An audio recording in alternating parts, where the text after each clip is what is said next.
Hello friends, welcome to Komal's kitchen. आज मैं बनाने जा रही हूँ बेसिक एगलेस केक। आज मेरा बर्थडे है तो मैंने सोचा क्यों ना मैं आज केक की रेसिपी को शेयर करूँ। तो मैं इस केक को बहुत ही सिंपल तरीके से बनाऊँगी। तो चलिए इसे बनाना शुरू करते हैं। केक बनाने के लिए मैंने लिया है 1 कप मैदा, यानी कि 150 ग्राम मैदा है ये।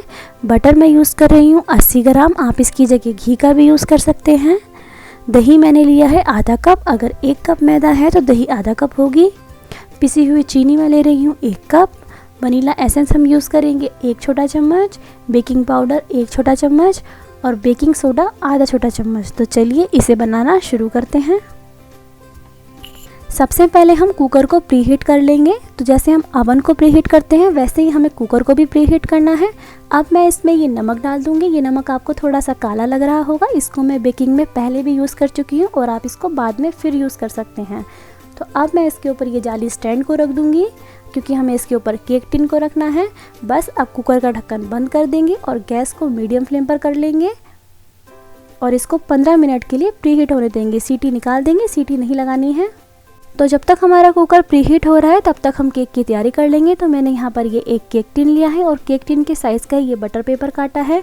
अब हम इसको ऑयल या बटर से ग्रीस कर लेंगे।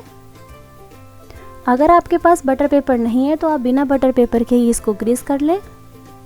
तो अच्छे से लगा देंगे बटर सारे में, इससे जो है केक चिपकता नहीं है। तो देखिए हमारा केक टिन रेडी है। अब चलते हैं बैटर बनाने की तरफ। सबसे पहले हम बटर में चीनी को मिक्स कर लेंगे। तो मिक्स करने के लिए मैंने ये हैंड विस्कर का यूज़ किया है, आप चाहे तो किसी चम्मच से भी मिक्स कर सकते हैं।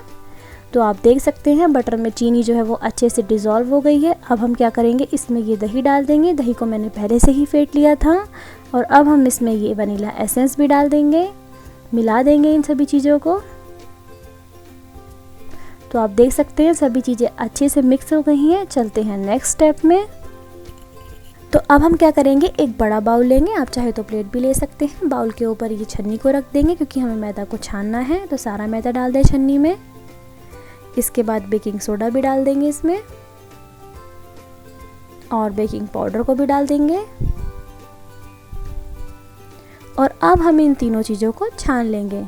अगर आप इस प्रोसेस से केक बनाते हैं तो जो केक है वो बहुत अच्छा फूलता है, क्योंकि मैदा में बेकिंग सोडा और बेकिंग पाउडर बहुत अच्छे से मिक्स हो जाता है। तो आप ये प्रोसेस ज़रूर करें। तो देखिए मैंने मैदा, बेकिंग सोडा और बेकिंग पाउडर को छान लिया है। अब हम इस मिक्सचर में थोड़ा थोड़ा करके मैदा डालेंगे। तो एक साथ ज़्यादा मैदा ना डालें, वरना इसमें लम्स पड़ जाएंगे और जो मैदा है वो भी अच्छे से मिक्स नहीं होगा। तो आप इसको 2 या 3 बार करके इसमें डालें। तो दूसरी बार में मैं ये सारा मैदा डाल दूंगी और इसको भी अच्छे से मिक्स कर लूँगी। तो आप देख सकते हैं जो मैदा है वो इसमें अच्छे से मिक्स हो गया है। अब हम इसमें दूध का यूज़ करेंगे। तो दूध मैंने यहाँ पे लिया है 1/4 कप।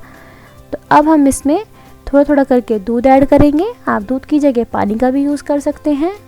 तो थोड़ा थोड़ा करके ही दूध ऐड करें, तो एक साथ ज़्यादा ना करें, क्योंकि जो हमें बैटर है वो ना ज़्यादा पतला चाहिए ना ज़्यादा गाढ़ा चाहिए।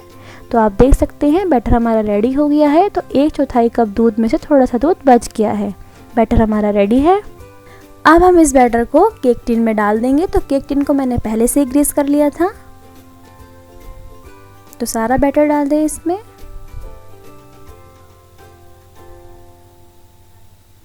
तो अब हम इसको थोड़ा सा ऐसे टैप कर देंगे ताकि ये बैटर एक जैसा हो जाए। तो अब हम देख लेते हैं हमारा कुकर भी गर्म हो गया होगा। 15 मिनट हो गए हैं। तो अब हम इस केक टिन को कुकर में सावधानी से रख देंगे।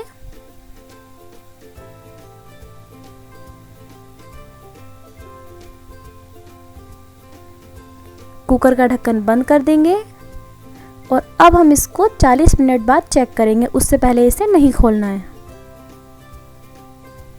40 मिनट हो गए हैं। अब हम कुकर का ढक्कन खोलते हैं। तो आप देख सकते हैं जो केक है वो फूल कर तैयार हो गया है। अब हम इसको टूथपिक से चेक कर लेंगे कि ये अंदर से भी पका है कि नहीं। तो आप देख सकते हैं टूथपिक एकदम साफ़ निकली है, ये अंदर से भी पक गया है। अगर टूथपिक साफ़ नहीं निकलती तो आप इसको थोड़ी देर के लिए और पका लें। तो गैस को बंद कर देंगे अब और केक को ठंडा होने देंगे। तो केक ठंडा होने के बाद मैंने एक प्लेट में निकाल लिया है और आपको मैं चारों तरफ से दिखाती हूँ कि देखिए कितना अच्छा पका है और कितना स्पंजी बना है। तो अब मैं इसको कट करके दिखाती हूँ।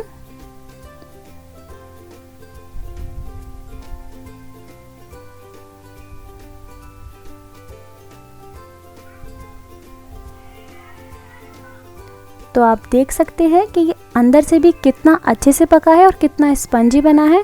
तो अगर आपको मेरी ये केक की रेसिपी पसंद आए तो प्लीज़ मेरी वीडियो को लाइक और शेयर ज़रूर करें और मेरे चैनल को सब्सक्राइब करना ना भूलें।